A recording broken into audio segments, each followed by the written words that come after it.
señora Presidenta de la Asamblea General, señores legisladores, señor Presidente de la República, Julio María Sanguinetti, señores funcionarios de esta querida casa, autoridades nacionales, departamentales, los comandantes de las 3 fuerzas de nuestro país y en la persona de ellos reconocer y agradecer el trabajo de nuestros efectivos militares a lo largo y ancho de todo nuestro país.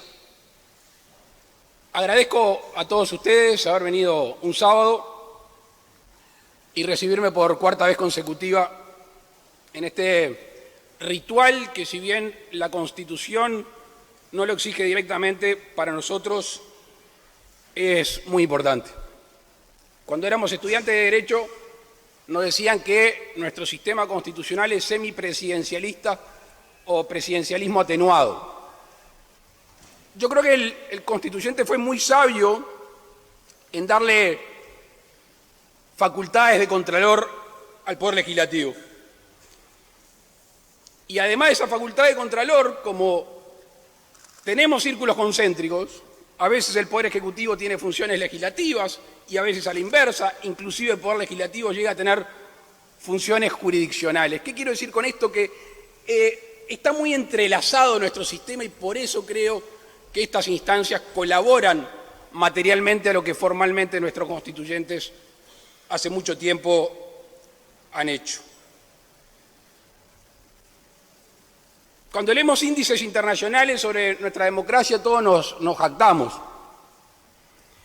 Y creo que en estas instancias que se vienen, que sube la efervescencia política, todos debemos de ayudar a cuidar a nuestra democracia, que es una construcción sucesiva de todos los partidos políticos y por fuera de los partidos políticos, la sociedad civil, los ciudadanos. Y eso que cuesta tanto construir, lo vemos en otras naciones, que es muy fácil que se destruya. En esta realidad política y constitucional nos ha tocado gobernar con 5 partidos políticos. Este recinto, lo sabe mejor que yo, ha sido testigo de acuerdos, de negociaciones, para cumplir con los compromisos asumidos con la ciudadanía. En este sentido quiero reconocer el trabajo de los legisladores de la coalición. Y quiero reconocer especialmente su trabajo como vicepresidente y todo el apoyo personal de Beatriz Argimón en estos años. Muchas gracias, Beatriz.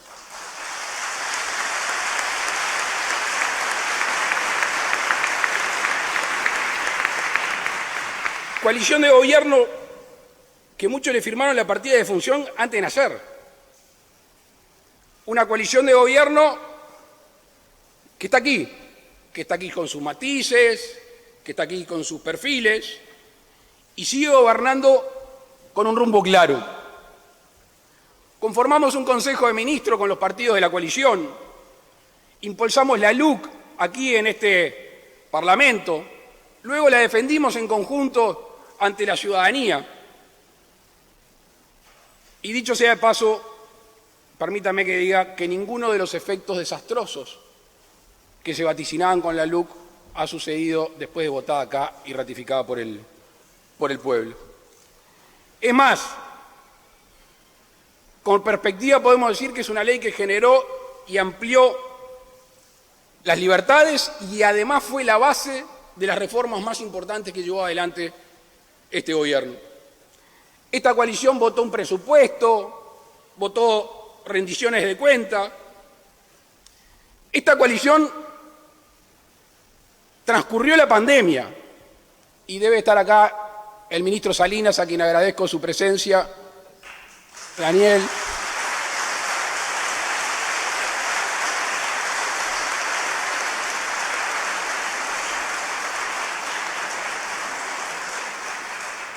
Con el que ayer de tarde recordamos episodios de mucha profundidad. La pandemia y la demás crisis, la coalición la llevó adelante con convicción y de manera ordenada. Señores legisladores, hoy quiero traer un mensaje distinto al de otros años. Quiero compartir algunos conceptos que han alumbrado a nuestro gobierno y desde mi punto de vista son fundamentales para nuestra vida en sociedad. El 1 de marzo del 2020, aquí parado enfrente a ustedes, los invité a trabajar por la libertad. Por la libertad en todas sus formas, o en la mayoría de sus formas, porque la sociedad va evolucionando y siempre corremos atrás de esa protección de la libertad. Y al invitarlos a trabajar por esa libertad también nos adelantamos a decir que queríamos que con esa vara se nos midiera al final del gobierno. Si los uruguayos son más libres hoy o cuando termine el gobierno que lo que eran el día que empezó, habremos cumplido la tarea. Ahora queda muy lindo hablar de libertad cuando se hace abstracto, pero después hay que bajarlo a la realidad. Y no todo el mundo, no todos los habitantes de nuestro país, no todos los uruguayos tienen las mismas herramientas para gozar de esa libertad. Será por condiciones económicas, culturales, geográficas, sanitarias. Además, y esto es lo atractivo, entre otras cosas, de esta actividad, que no todo el mundo tiene las mismas necesidades ni los mismos sueños. Entonces, en un cumplimiento estricto de un ordenamiento jurídico, que es el que nos abarca, nos ampara y nos limita, allí el Estado tiene que utilizar mecanismos distintos para estimular, para impulsar y para ayudar según entienda pertinente. Sin perjuicio de lo dicho,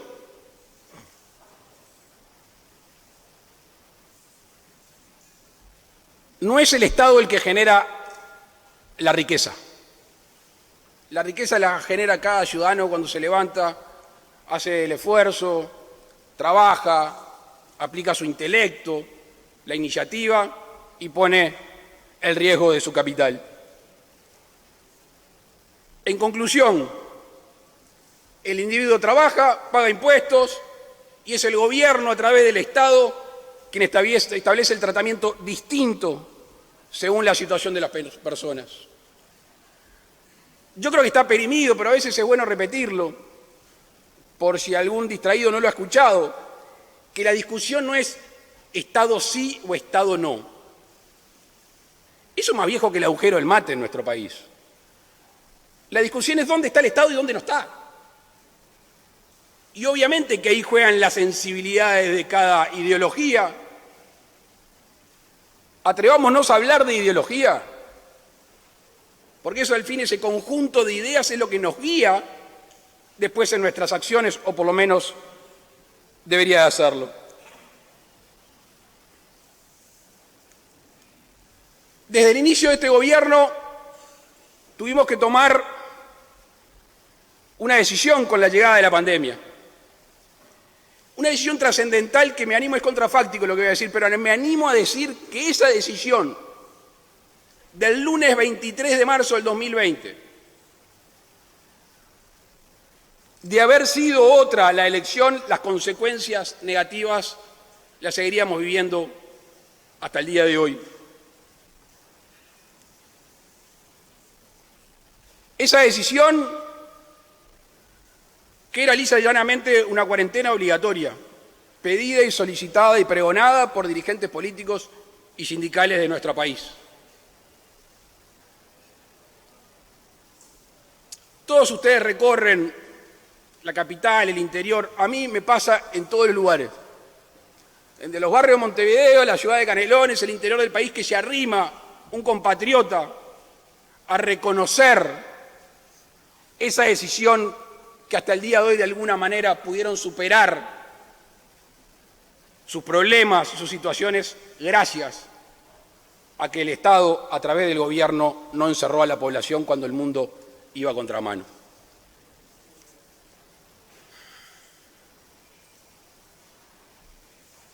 La LUC, ese proyecto o anteproyecto de ley o conjunto de ideas que la coalición le mostró a la opinión pública antes de ser electa. O sea, hubo una demostración anterior de hacia dónde iba el gobierno de 5 partidos de llegar a lograr el triunfo electoral.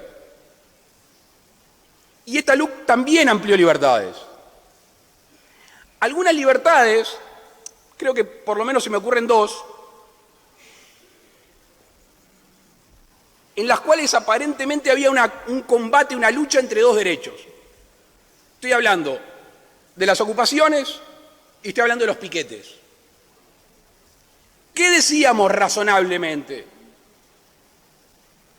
Que quien quiere hacer huelga, en que quiere manifestarse, muchas veces, la mayoría, con justicia, con razón, y otras no, que lo haga. Ahora, el que quiere trabajar, que pueda entrar a un establecimiento para cumplir y llevar su jornal a su casa.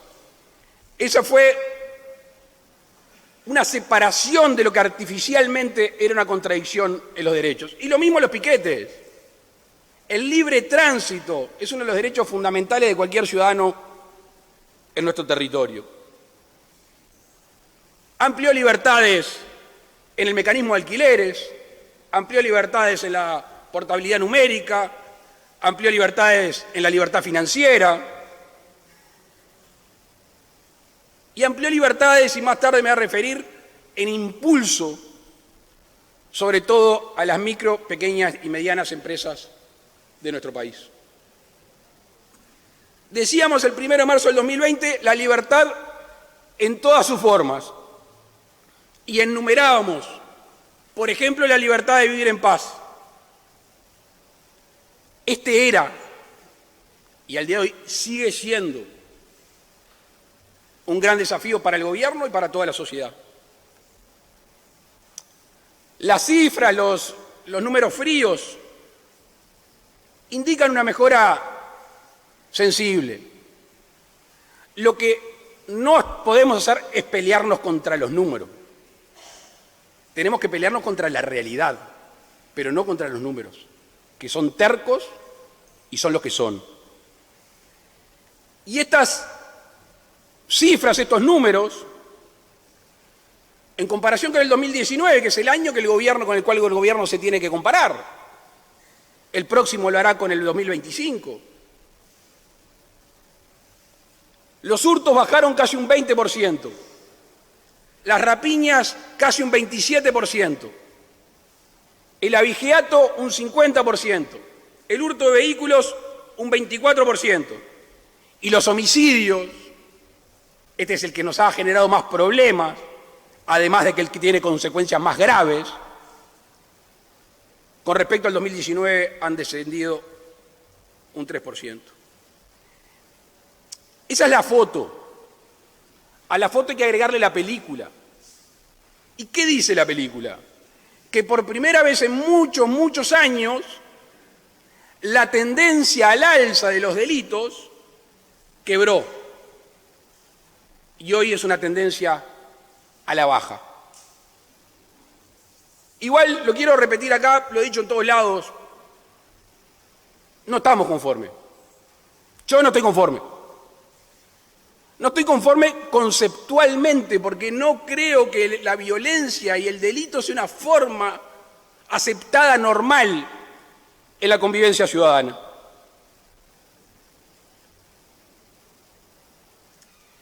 La tendencia a la baja tiene una explicación. Más despliegue policial, mejor tecnología, más investigación, más móviles, más armamento, más combate al narcotráfico.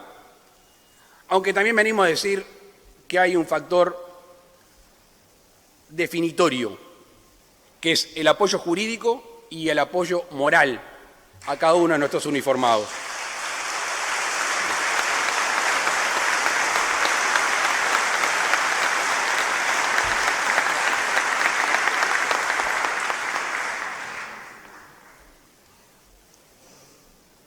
Y al mismo tiempo de reprimir fuertemente el delito, nos hemos ocupado de las cárceles. Porque ¿qué lleva como consecuencia el combate más fuerte al delito? Y más encarcelación. Las cárceles con más gente. Si ya teníamos un problema de superpoblación carcelaria, si crecemos en ese sentido, y bueno, nos hemos dedicado y seguimos haciéndolo. En estos días estamos empezando a construir otro centro penitenciario, de generar centenas de nuevas plazas en todo el país.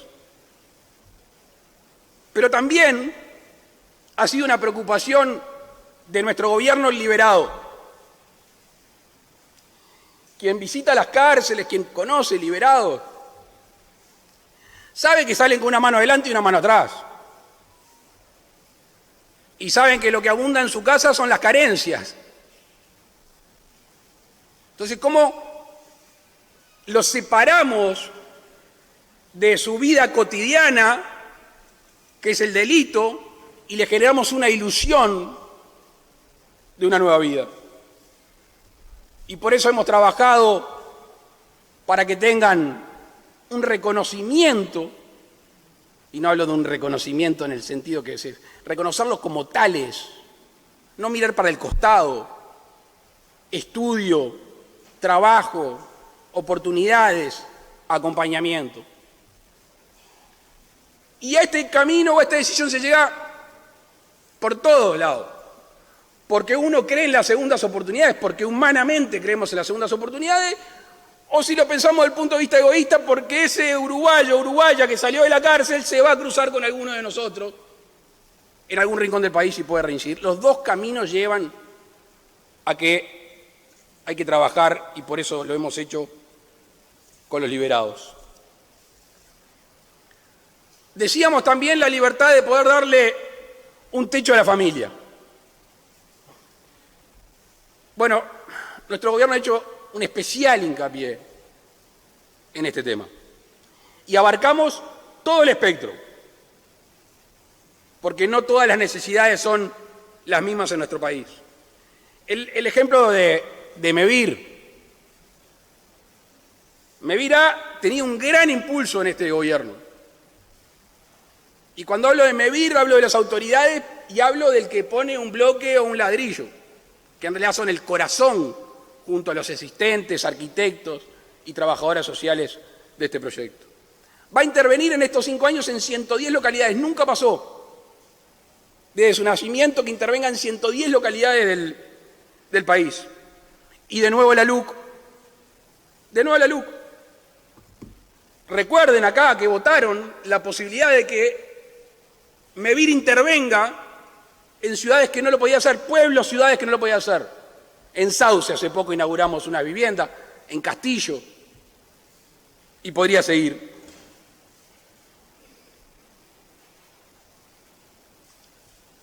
Se me viene a la mente una anécdota que es muy ilustrativa de la necesidad de las viviendas de MEVIR. Año 2013, una tardecita de mayo, lluviosa, fría, en Estación Independencia.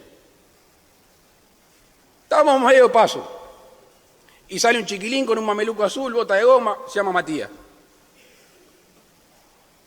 Y me trae una carta, un gurí, 20 y pocos años, pidiendo un MEVIR para Independencia. La respuesta, ¿cuál había sido? Que se tenía que ir a vivir a Cardal, porque el núcleo salía en Cardal. Yo digo, pero unos muchachos jóvenes que se quieren quedar a vivir en Estación Independencia. Les hago el cuento corto. Inauguramos el año pasado un núcleo en MEVIR y este año lo estamos ampliando y lo vamos a inaugurar, lo vamos a agrandar aún más.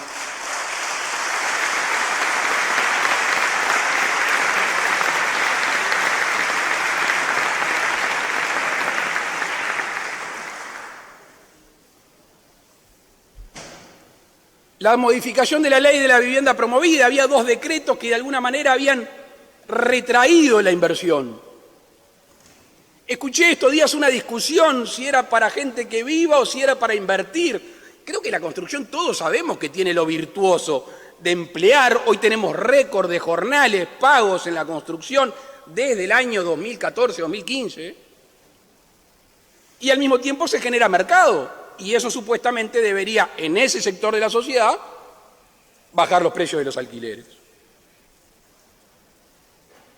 Los alquileres sin garantía que mencionaba hace un instante, ¿qué hace? ¿Por qué nosotros decíamos, está bien la 14.219, pero vamos a darle un changüí a la gente que se viene del interior, que se viene a estudiar, que no sabe si se va a quedar o que no cuenta con garantía? Era una herramienta, no es la panacea. Era salir de la estructura garantista, la 14.219, que sigue siendo la ley madre de alquileres, pero que tengan la oportunidad, basados en la buena fe. Que no va a haber cosa más linda en una sociedad que uno se pueda basar en la buena fe con la contraparte, de alquilar de esta manera. Y eso le ayudó a los inquilinos. Y en lo que hace a los más necesitados, es una política de hace muchos años, con distintos nombres, con distintas sensibilidades, con distinta inversión. Ustedes acá negociaron, llevaron, trajeron, modificaron artículos. Una iniciativa del gobierno que decía, pasemos de 240 millones de dólares en el quinquenio a invertir 480 millones de dólares. Este gobierno va a duplicar los fondos para la gente más carenciada y más necesitada en lo que hace vivienda.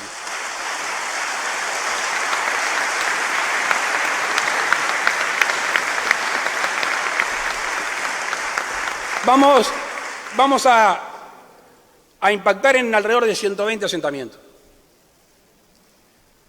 No escapa a ninguno de ustedes, sobre todo los que están en la Comisión de Vivienda o han tenido que ver en el Ejecutivo, la dificultad del abordaje de los asentamientos. Cada asentamiento es un mundo. De quién es la tierra, cuál es la situación, qué tan precaria es su vivienda. Hoy hay asentamientos que son de viviendas muy dignas, tan sobre tierra que hoy la tienen y mañana no se sabe. Y hay otros asentamientos, como se generan día a día, que sabemos las condiciones en las que viven nuestros compatriotas. Hace pocos días, en el departamento de Maldonado, un asentamiento emblemático, creo que lo conocemos todos, el Kennedy. Si yo hoy 5 años, y en esto hay que realmente darle el crédito a la Intendencia de Maldonado, si hace 5 años decíamos que el Kennedy se iba a trasladar y que hace una semana íbamos a inaugurar 376 viviendas de todas las que vienen, estoy seguro que la mayoría de nosotros hubiera tirado la toalla antes de empezar. Hace pocos días veíamos a la familia con alegría mudándose a una casita donde pueden estar frescos en verano y pueden estar con calor con sus pichones en invierno. 500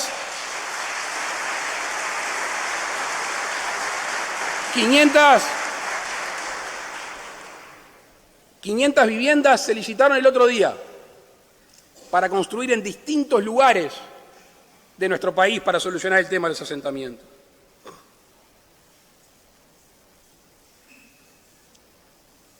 Para gozar de la libertad hay que tener acceso a una atención de salud de calidad. Si no hay salud, todo el resto pasa a segundo plano. Y quizá nombrando la obra del Hospital del Cerro de este gobierno sea suficiente para describir la sensibilidad y la justicia con la cual se invirtieron los recursos. Recuerdo una señora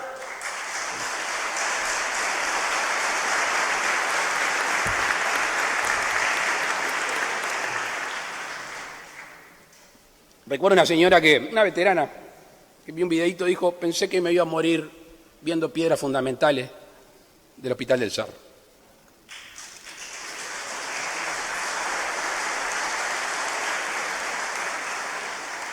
Se construyó el CTI de Mercedes, el de Melo, el de Rocha, se reabrió el bloque quirúrgico de Paysandú, se planifica triplicar la emergencia del Hospital de Rivera, que es una de las emergencias que más gente atiende en nuestro país. En pocas semanas vamos a estar acá a pocas cuadras inaugurando la reforma del Centro Clavó, el exfiltro, que tiene una situación desastrosa. Solo en el 2023 se entregaron 39 móviles en todo el país para los usuarios. En el 2023 se gastaron 4.500 millones de pesos en medicamentos. Y además hemos tenido la oportunidad de estar en cada rincón del país inaugurando un SAME, una policlínica, que hace a la cercanía que se debe tener necesariamente con la salud. Un tema que a nuestra vice le ha preocupado y ocupado, así como tantas legisladoras, y no solo a las mujeres, por suerte. Estamos en proceso de recambio de 6 mamógrafos. En ACE, que van a ser mamógrafos de última generación, y sabemos lo que eso puede llegar a evitar a muchas mujeres en nuestro país.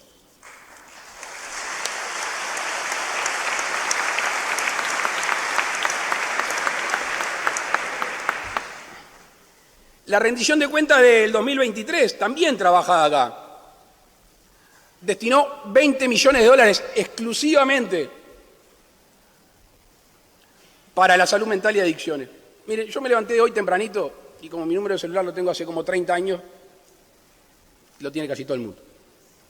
Y hoy me escribió una madre, le escribí al ministro del Interior temprano, cuyo hijo está preso en Rivera, en Artigas. Adicto, en recuperación, por un rato. Salió, volvió a delinquir y ahora está en la cárcel. Vaya si será necesario esa aproximación para tratar las adicciones, que aparte es una compañía de por vida. No se deja de ser adicto. Y por eso es tan importante esa inversión que hicimos y necesariamente, me imagino, no me corresponde meterme en los próximos 5 años, pero debe de ser una política de Estado y allí no hay que dudar que hay que invertir porque estamos salvando vidas.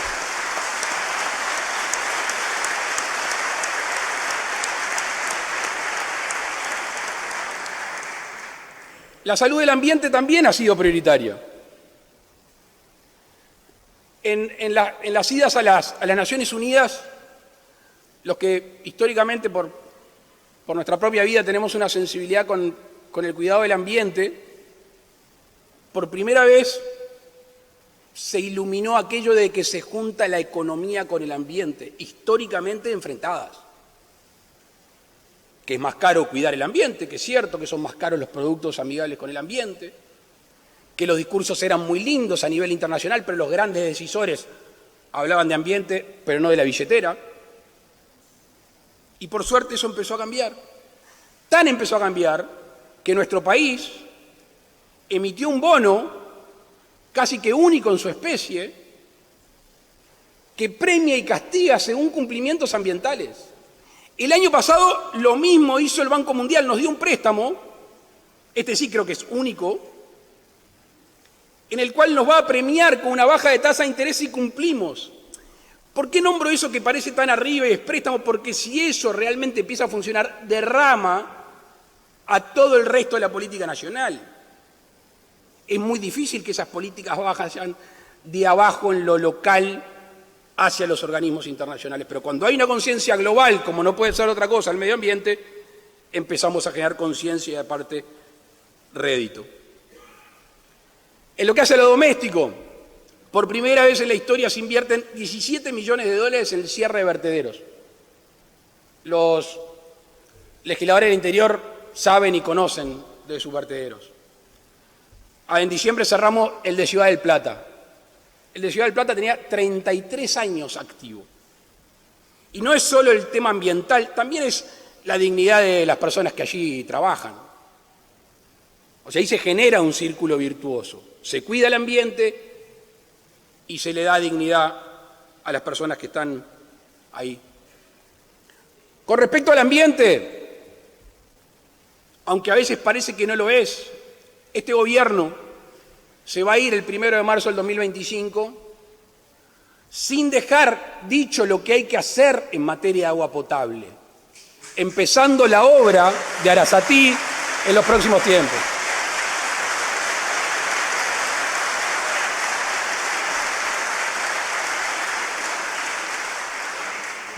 Y por si fuera poco, también estamos en vías de empezar las obras de saneamiento para 61 localidades del interior. Veía los planes previos a esta idea, a esta iniciativa, y hablaba de 25 años más o menos para terminar con el saneamiento de determinadas poblaciones. Bueno, esta idea pretende llevarlo a 12, a menos de la mitad, y seguramente el gobierno que venga va a seguir invirtiendo en ese tema. La OCE sigue alumbrando agua, sigue llevando agua. Ayer veía los números. Más de 25.700 servicios de agua potable nuevo ha llevado a distintas zonas del país. Parece de otra época que gente todavía no tenga acceso al agua potable. Decíamos también el 1 de marzo del 2020, la libertad de perseguir sueños personales.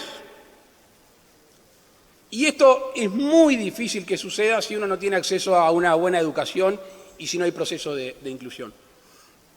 Yo celebré mucho que en la rendición de cuentas del 2022 haya sido la rendición de cuentas de la infancia. Allí hubo un trabajo muy fuerte de todos los partidos políticos, de la coalición y sé que también de la oposición. El trabajo encomiable que hace el CAIF hace ya muchos años y el trabajo que ha hecho el MIDES acompañando estos procesos. En lo que respecta a la educación, de nuevo la LUC. Allí está el germen de la transformación educativa.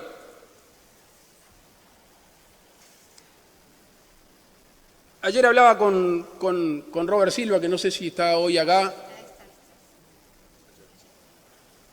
que conjuntamente con el ministro de Educación y Cultura y con todas las autoridades de la ANEP fueron que llevaron adelante esta transformación educativa con coraje, con voluntad y con sabiduría.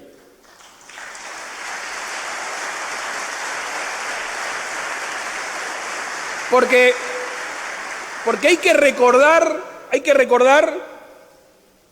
no me estoy metiendo en las internas partidarias porque ya veo comentarios, hay para todos, esperen.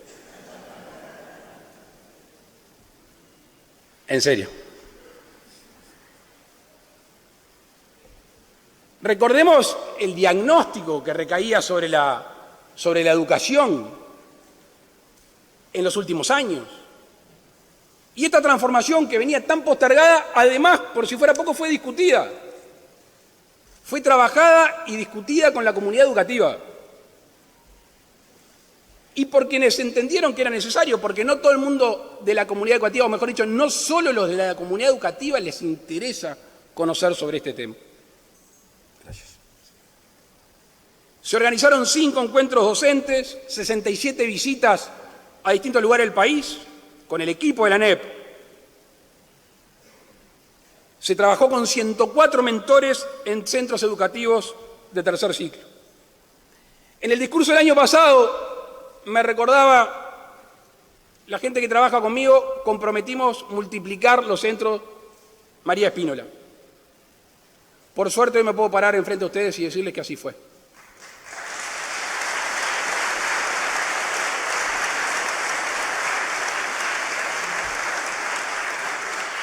La UTU, que es esa gran herramienta nacional, que no solo tiene impulso, sino que tiene transformación, porque los tiempos han cambiado, instaló cursos muy innovadores. Bachillerato tecnológico en informática bilingüe, bachillerato en logística, tecnicatura en ciberseguridad, bachillerato profesional en movilidad eléctrica. Ahí hay un cambio con el mismo impulso, con el mismo ADN de la UTU, pero mirando a los tiempos que se vienen. Hablaba más temprano en la justicia y asignación, dónde tiene que estar el Estado y dónde no. Bueno, a fin del año pasado inauguramos el Liceo 69 en Casaballe. Y si todo sale bien, a fin de año o a principio del año que viene estamos inaugurando una UTU para 400 alumnos en el barrio de Casaballe.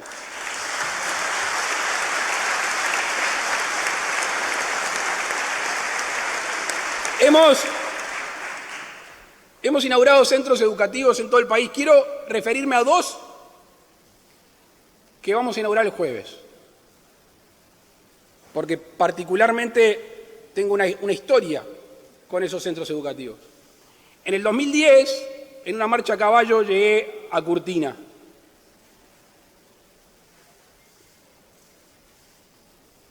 Y me llevaron al liceo que estaba en unos contenedores. 2010. Pedían un liceo. Pasaron casi 14 años.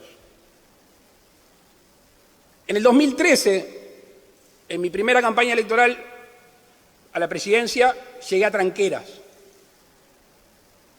Allí había un reclamo del liceo número 2 de Tranqueras porque el liceo 1 no podía más. El jueves inauguramos Curtina e inauguramos Tranqueras.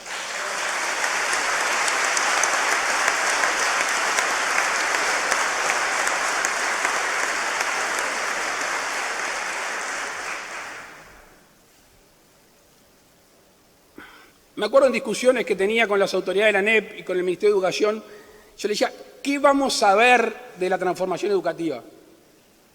Todo muy lindo, los planes, pero ¿qué voy a ver? Porque al fin y al cabo, todo este sistema se hace ¿para quién? Para el educando, para que tenga más habilidades. ¿Qué vamos a ver? Y yo me acuerdo que eran muy frontales en los pronósticos. Ahora, ya hemos podido ver que ha crecido el nivel de egreso. El más significativo es en la educación media superior, que pasamos del 43% en el 2019 al casi 51% en este año pasado. Yo supongo que esto deberá de ser una tendencia si es que todos nos comprometemos en seguir la transformación educativa. El 1 de marzo del 2020 hablábamos de esforzarnos para que los habitantes de nuestro país puedan elegir un trabajo digno. De nuevo, es importante recordar cuál era la situación a febrero del 2019. El desempleo en nuestro país en febrero del 2019 era 10,5. 2020, perdón. Febrero del 2020, el mes antes de asumir, 10,5. De nuevo, las tendencias. ¿Qué es lo que pasó entre el 2015 y el 2020? Se destruyeron más de 50.000 puestos de trabajo. Bueno, hoy podemos decir con tranquilidad, ayer había gráficas en la vuelta, que uno ya no sabe en tantas fake news si son ciertas o no, yo tuve que llamar al ministro de Economía. Tenemos un récord hoy histórico de empleos. Nuestro gobierno generó casi 80.000 puestos de trabajo, recuperó los 50.000 y generó casi 30.000 puestos de trabajo.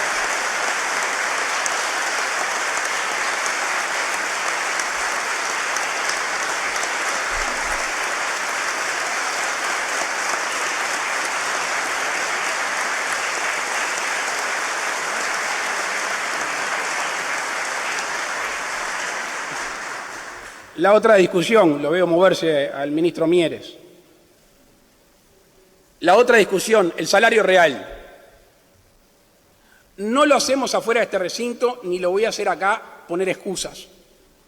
No es nuestra forma de ser, porque uno tiene que tomar lo que le toca y no lo que quiere. Por eso le entrega su vida y su tiempo al país. El salario real en diciembre del 2023 había crecido un 4% con respecto al año anterior, interanual. El ingreso medio de los hogares, 2,8%. Y el salario real, y esta es la discusión política que yo he notado, ha crecido casi un 2% con respecto al 2019. Ahora uno se mezcla con cifras, pero acá hay personas, hay familias, hay pueblos, hay barrios. Y estas cifras no son fruto de la casualidad. Podría ser extenso, pero no quiero aburrirlos con una extensa explicación, porque ustedes lo saben igual o mejor que yo. Pero quiero hacer hincapié en algunos elementos que en este mundo tan cambiante y tan turbulento, incluso acá cerca en la región, de alguna manera nos distinguen. Nuestra democracia, fue dicho más temprano, la institucionalidad, el cumplimiento de las leyes, las políticas nacionales a mediano y largo plazo. A mí no me cabe la menor duda que eso ha ayudado a que los inversores, que cada vez son más globales porque el mundo se achica, miran, obviamente que primero miran la región y después van afinando hacia el país, pero cuando uno ve que en los años pasados la inversión extranjera directa creció un 150%, y no solo que crece 150%, sino que el 40% se reinvierte en nuestro país, es que están eligiendo a nuestro país para invertir, para generar trabajo.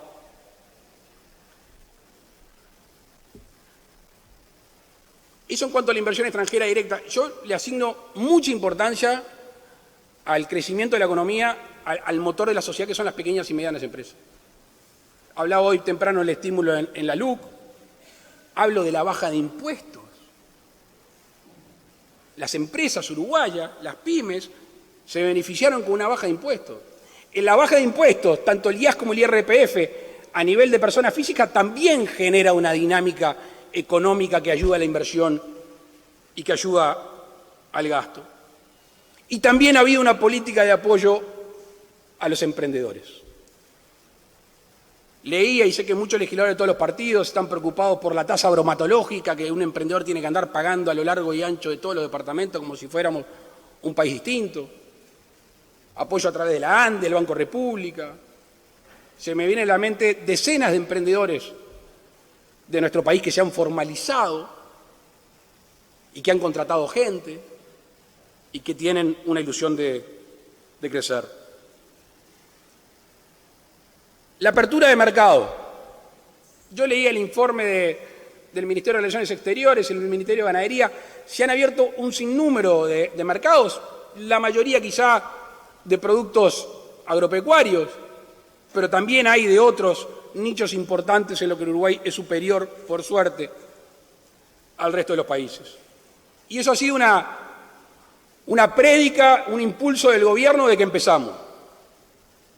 Todos ustedes saben que los avances en materia de acuerdo con bloques y con otros países no han sido lo que uno hubiera querido. Pero tanto va el cántaro a la fuente. A mí no me cabe la menor duda que el desafío que tiene, y estoy hablando del Mercosur, es abrirse al mundo.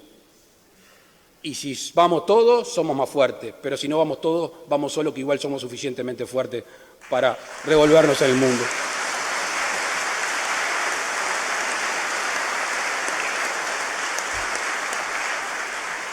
No estoy diciendo nada nuevo si le digo que Brasil y Argentina trancaron.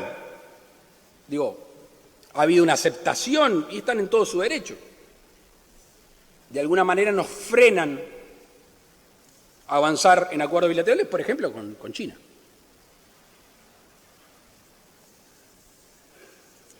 En lo que hace al transporte, la logística, la conectividad, no lo voy a aburrir porque ya alguno me llamó y dijo: Luis, te pido que no empieces a hablar de las rutas. No me digas número de ruta que no me las acuerdo. Ustedes lo ven. En todo el país la intervención que hay en rutas nacionales y en puentes, no solo cuando decimos las cifras, sino lo que dicen los vecinos y lo que ven los vecinos, es histórico.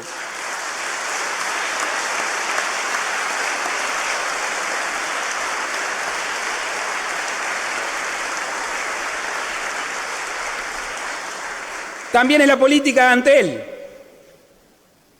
Voy llegando. Que ha tenido, y creo que Gabriel está por acá. Estoy quedando chicato. Hemos tenido la oportunidad de ir a muchas localidades del país a inaugurar radiobases, a poner internet en las escuelas, banda ancha. Y eso que no es una conexión física, no es camino en este mundo que hoy vivimos, es igual o capaz que más importante. Estamos viviendo una divina oportunidad para nuestra gente de poder vivir donde están sus afectos, donde está su historia y poder trabajar para el resto del mundo. La globalización nos cabe a medida a los uruguayos.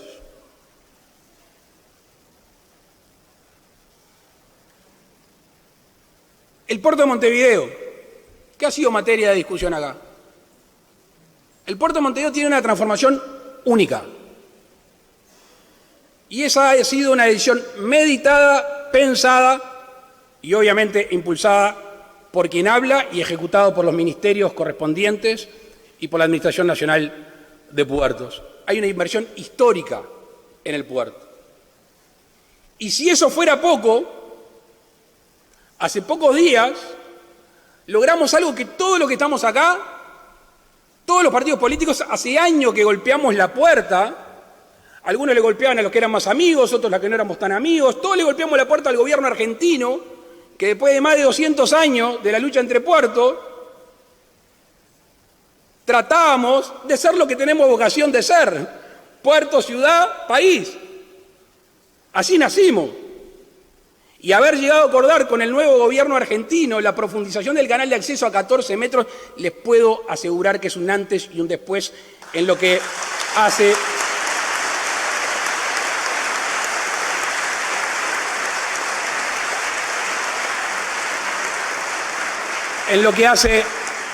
al hub acá en nuestra bahía. Con Brasil, el gobierno anterior, el del presidente Bolsonaro, llegamos a un acuerdo que algunos decían, esto es un mini TLC, a mí no me gusta ponerle esos nombres, pero el acuerdo que llegamos con la zona franca, yo me acuerdo de la zona franca de Colonia, que todos los años tenían que negociar una empresa para poder entrar a Brasil. ¿Qué logramos? Que todas las zonas francas, por tiempo indefinido, tengan una facilidad de exportación hacia Brasil. Y con este gobierno, con el gobierno del presidente Lula, logramos tres cosas que regionalmente, para el norte, por ejemplo, lo que hace a la binacionalidad del aeropuerto de Rivera, lo que hace al este, al puente sobre el río Yaguarón, que tuvo una pequeña dificultad la licitación hace un mes, pero que sigue encaminada, y la licitación en territorio totalmente brasileño del canal que une la hidrovía a Las Lagunas. A vecinos de 33, Cerro Largo, Rocha, sumado el puente sobre el Cebollatí Charqueada, todo eso genera una optimización de la producción y por ende más arraigo de la producción en esas zonas. Y estamos terminando de evaluar, no porque no creamos en su conveniencia, sino por la ecuación económica, algo que la gente del litoral oeste nos reclama, que es el dragado a 36 pies de lo que va de Nueva Palmira a Fraiventos. 36 pies dije, ¿no? A 36 pies de Nueva Palmira a Fraiventos. Miren el Uruguay, si tenemos el canal de acceso a 14 metros, si tenemos la navegabilidad de las lagunas, si tenemos las rutas que no voy a mencionar salvo la 6, que para mí es la gran igualadora del centro del territorio nacional.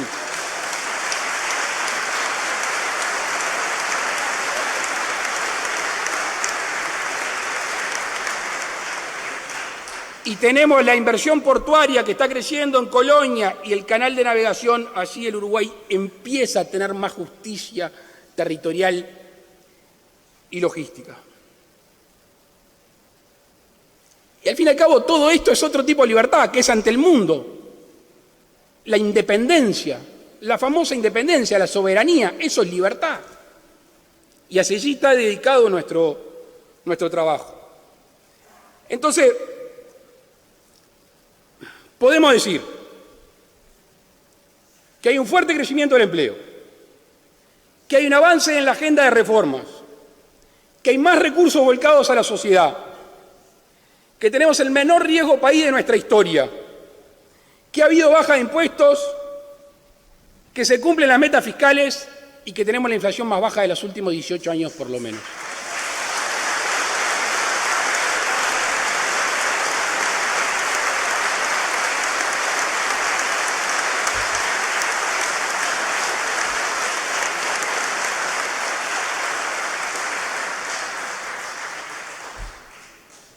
¿Qué es lo que hay atrás de esto?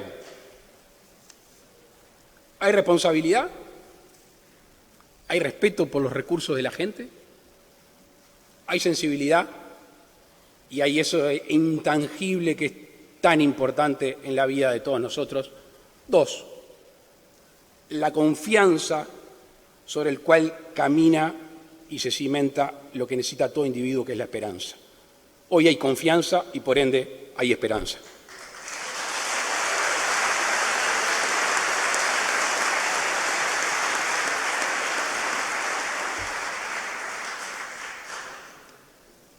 Tengo que hablar de la reforma de la Seguridad Social.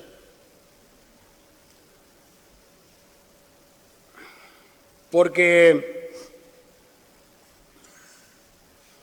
me olvidé de algo cuando hablaba de transporte, logística, crecimiento. Quiero hablar especialmente del turismo,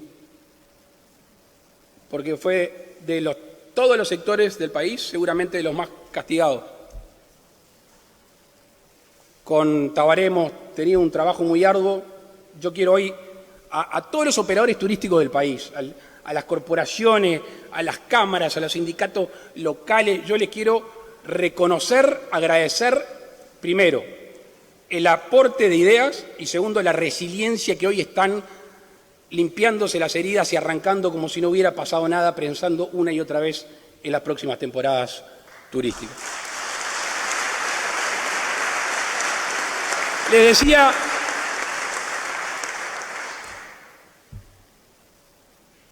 Les hablaba de la reforma de la Seguridad Social.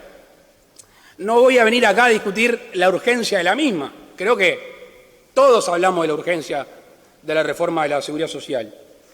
No voy a venir acá a hablar si fue discutida, porque la discutimos para dentro de nuestros partidos, la discutimos en la coalición, lo discutimos con sindicatos, lo discutimos con el que quiso, lo discutió acá el Parlamento trayendo organizaciones en el Senado, en diputados. Lo que podemos discutir es el costo político. ¿Cuál era el costo político?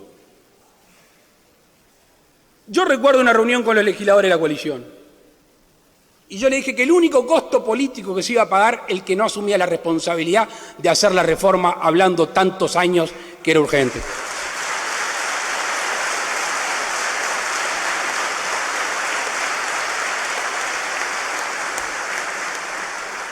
¿Y saben qué? No me corresponde la arena política. Pero acá hay que dar certidumbres. Acá hay que dar certidumbres. Porque el futuro de las jubilaciones está en juego. Todos en mayor o menor medida, y quizá más los uruguayos cuando empiezan a laburar ya empiezan a pensar cuando se vaya a jubilar. ¿Qué vamos a hacer? ¿Qué se va a hacer? Tiempo hubo. Ideas también. Oportunidad de aportar, ni que hablar. Es muy importante saber qué se va a hacer con esa reforma que tanto trabajo, tanta negociación nos costó y que tanto futuro le podemos asegurar a los uruguayos que se van a jubilar con este nuevo sistema y no van a faltar recursos. El 1 de marzo del 2020 hablé también de la libertad de expresar las ideas de cada uno. Parece de perogrullo en nuestro país. Pero, viendo cómo está la cosa en la vuelta, no está mal recordarlo. Porque Uruguay siempre se ha destacado por el nivel de discusión. Uruguay siempre se ha destacado por el nivel de tolerancia que ha sufrido para mí una redefinición, porque la tolerancia en tiempos cuando era meramente físico se podía tener con la lejanía. Hoy en este mundo virtual que vivimos, ya la tolerancia es en la mezcla constante de distintas opiniones y distinta gente, ya sea físicamente o en el mundo informático. A mí me ha pasado, y estoy seguro que a ustedes les genera mucha pena, igual que a mí, cuando voy a un lugar y dice, en mi casa no se habla más de fútbol ni de política.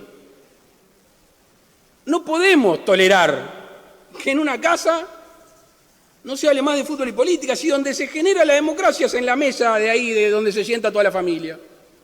Hoy de mañana me escribía una persona, un hombre Julio, que me dice, te manda saludo la persona más frentista que conozco, con la cual discuto todo el día, papá, es mi esposa, me dijo. Y le digo, si supiera este hombre que yo voy a ver básicamente de él hoy acá.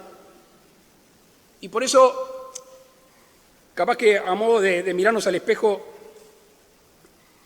cuidemos esta cohesión social. A mí me preguntan, yo, mira, en Uruguay nos damos, pero la sangre no llega al río. La sangre no llega al río.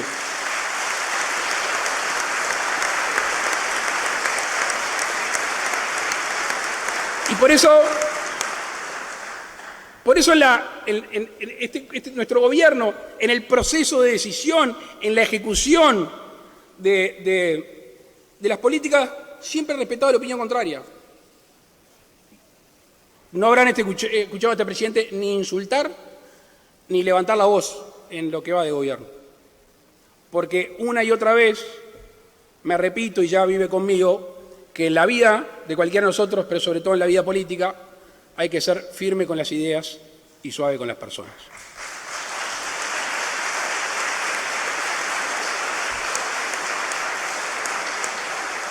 Decía también en el discurso de Asunción, la libertad de criticar al gobierno cuando se lo merezca. Bueno, se lo tomaron a pecho. Es verdad que para la oposición las críticas son siempre pocas y que para el gobierno las críticas son siempre muchas. Y no lo digo por el gobierno, lo digo porque los gobiernos pasan la democracia la misma. Y nosotros tenemos que ocupar de aquí y ahora en este momento. Para terminar, quiero desearle suerte en el próximo proceso electoral. Me encantaría que se pueda dar una visión positiva en los planes de gobierno, en la discusión política, que todos tenemos buenas ideas, aún así no las compartamos. El 1 de marzo del 2020 dije que me quería hacer cargo, que nos queríamos hacer cargo. Pasado el tiempo, creo que hemos demostrado que hemos abrazado esta tarea con pasión, con responsabilidad y con dedicación. Quedan 364 días. Cada día de ello igual de importante. No para nosotros, en la vida de los habitantes de nuestro querido país. Y créame que en estos 364 días voy a cumplir con la palabra empeñada de hacerme cargo. Muchas gracias.